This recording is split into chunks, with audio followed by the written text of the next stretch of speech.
नमस्कार दोस्तों। 6 महीने पहले बांग्लादेश के so called peace leader Mohammad Yunus China जाके इंडिया के सेवन सिस्टर और चिकन नेक के बारे में बात कर रहे थे। Eastern part of India called Seven Sisters.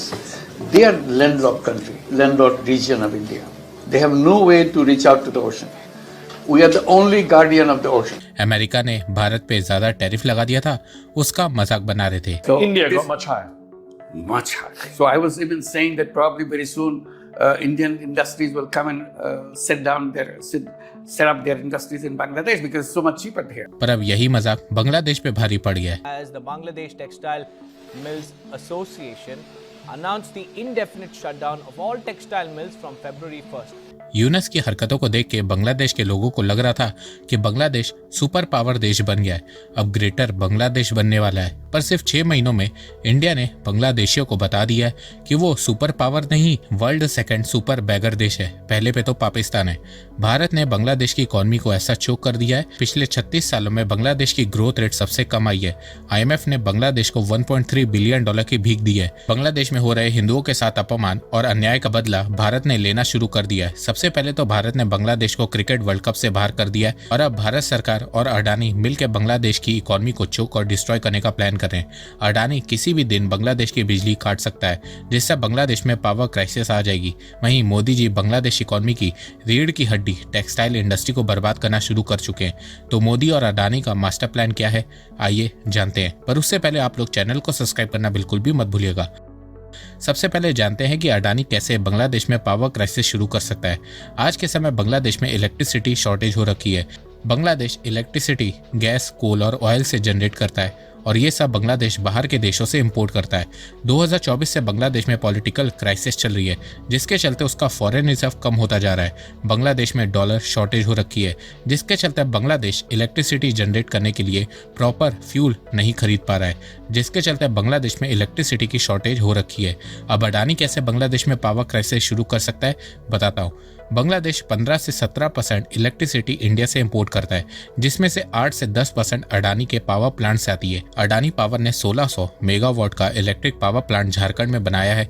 2017 में इंडिया और बांग्लादेश के बीच इलेक्ट्रिसिटी को लेकर 25 साल की डील हुई थी। अडानी झारखंड पावर प्लांट से जो भी इलेक्ट्रिसिटी जनरेट करेगा वो बांग्लादेश को सप्लाई करेगा। पर 2024 में जैसे ही शेख हसीना को पावर से हटाया गया, बांग्लादेश की इंटरिम गवर्नमेंट कहने लगी कि अडानी महंगी इलेक्ट्रिसिटी बांग्लादेश को बेच रहा है। तो उसके जवाब में अडानी ग्रुप ने कहा है कि Jharkhand power plant coal based power plant है और कोल ऑस्ट्रेलिया से इंपोर्ट होता है। तो जब कोल की प्राइस बढ़ती है तो उसके चलते इलेक्ट्रिसिटी की प्राइस भी बढ़ जाती है।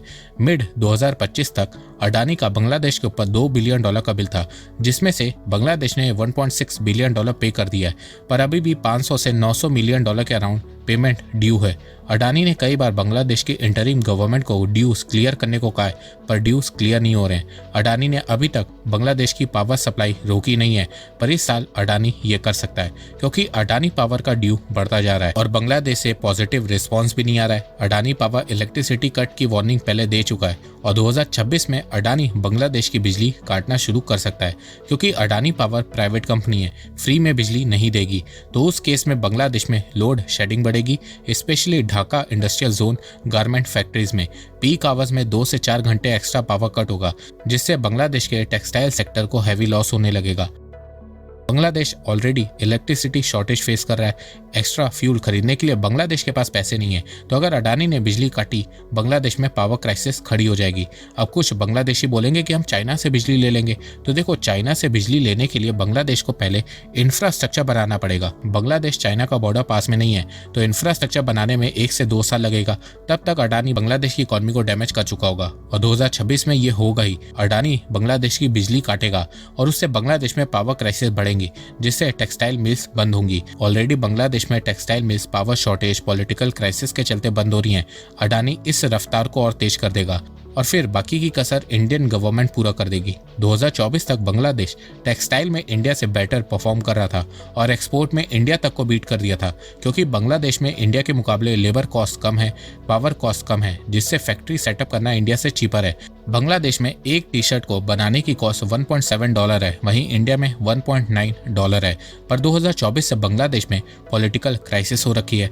बांग्लादेश में मिल्स बंद हो रही हैं। मिल के ओनर बोल रहे हैं कि फाइनेंशियल लॉसेस इतने बढ़ गए हैं हैं कि मिल चलाना अब पॉसिबल नहीं हो पा रहा है, जिसके चलते बांग्लादेश का टेक्सटाइल एक्सपोर्ट गिर रहा है।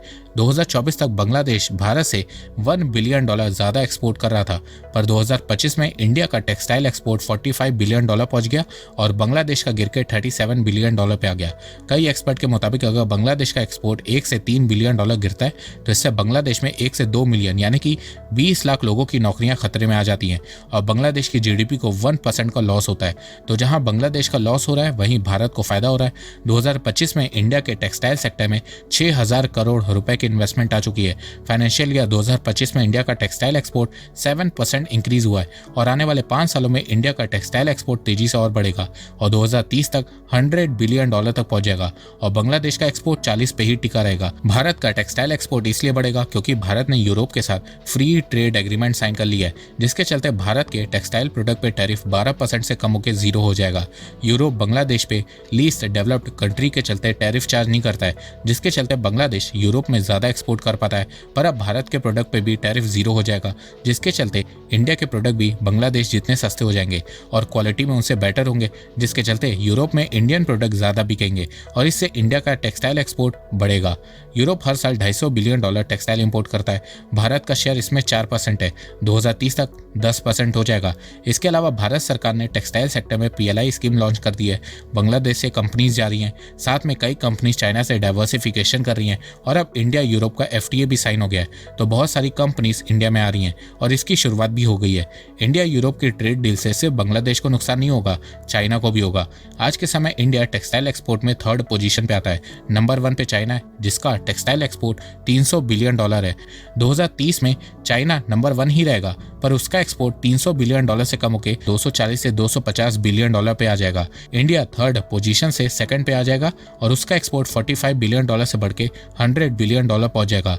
इंडिया के एक्सपोर्ट बढ़ने में 5 राज्यों का बहुत अहम रोल होगा: तमिलनाडु, गुजरात, तेलंगाना, उत्तर प्रदेश, मध्य प्रदेश। तो देखा जाए जितना डैमेज मोहम्मद यूनुस ने बांग्लादेश को 2 सालों में पहुंचाया है वो आने वाले 20 सालों में सही नहीं होने वाला है। बांग्लादेश बहुत पीछे जा चुका है और इन सब का जिम्मेदार सिर्फ एक इंसान है और वो है मोहम्मद यूनुस। जहां एक तरफ बांग्लादेश बर्बाद हो रहा है, वहीं यूनुस की फैमिली अमीर होती जा रही है। अगस्त 2024 से यूनुस ने बांग्लादेश की पावर संभाल ली थी, तब से वो अपनी ग्रामीण ग्रुप की कई फर्म्स को परमिट और टैक्स रिलीफ देता जा रहा है, जैसे कि ग्रामीण यूनिवर्सिटी बनाने की परमिशन दी है, ग्रामीण एम्प्लॉयमेंट सर्विस को एक्सपोर्ट लाइसेंस दिया है, ग्रामीण टेलीकॉम को मोबाइल वैलेट की परमिशन दी है और खुद का बनाया हुआ ग्रामीण बैंक को टैक्स रिलीफ दिया है। इसके अलावा यूनुस बांग्लादेश का कर्ज अभी और बढ़ाने वाले हैं। यूनुस $8 बिलियन कर्ज लेने का प्लान बना रहे हैं। जिस स्पीड से बांग्लादेश का कर्ज बढ़ रहा है, 2029 तक बांग्लादेश का कर्ज बढ़ के $325 बिलियन पहुंच जाएगा। जो लोन इस समय बांग्लादेश के नाम पे लिया जा रहा है वो पैसा लेके मोहम्मद यूनुस जल्दी ही फरार होने वाले हैं। कई इकोनॉमिक एक्सपर्ट का कहना है कि यूनुस बांग्लादेश की इकोनॉमी को इस तरह से बर्बाद कर रहे हैं कि वो वापस से ठीक भी नहीं हो पाएगी। पिछले 1 साल में बांग्लादेश की जीडीपी सिर्फ $12 बिलियन बढ़ी है। 2024 में $450 बिलियन थी, अभी $462 बिलियन है। वहीं पर कैपिटा सिर्फ $46 बढ़ी है। बांग्लादेश बर्बाद हो रहा है और ये बांग्लादेश को अभी समझ में नहीं आएगा, पर जब श्रीलंका और पाकिस्तान वाला हाल होगा तब बांग्लादेश को समझ में आएगा। क्योंकि एक तरफ बांग्लादेश इकोनॉमिक क्राइसिस की तरफ बढ़ रहा है, बैंकरप्ट होने की तरफ तेजी से बढ़ रहा है, वहीं दूसरी तरफ बांग्लादेश भारत के साथ अपने रिलेशन को खराब करते जा रहा है। बांग्लादेश अडानी के पैसे चुकाने की जगह वेपन्स को खरीद रहा है। बिल्कुल पाकिस्तान वाला हाल हो रखा है बांग्लादेश का। पावर कट होते जा रहे हैं बांग्लादेश में, पर बांग्लादेश को इस समय वेपन्स खरीदना है। इसके अलावा बांग्लादेश के लोगों में इंडिया के प्रति हेट्रेड साफ देखने को मिल रही है। बांग्लादेशी एंटी इंडिया बातें कर रहे हैं, इंडियन फ्लैग को डिमीन कर रहे हैं, इंडिया को गाली दे रहे हैं। तो इतना कुछ हो जाने के बाद अब भारत भी बांग्लादेश को सबक सिखाने में लग गया है। तो दोस्तों, आपको ये वीडियो कैसा लगा आप अपनी राय मुझे कमेंट सेक्शन में बताइए। तो अब तक के लिए बस इतना ही। धन्यवाद। जय हिंद, जय भारत।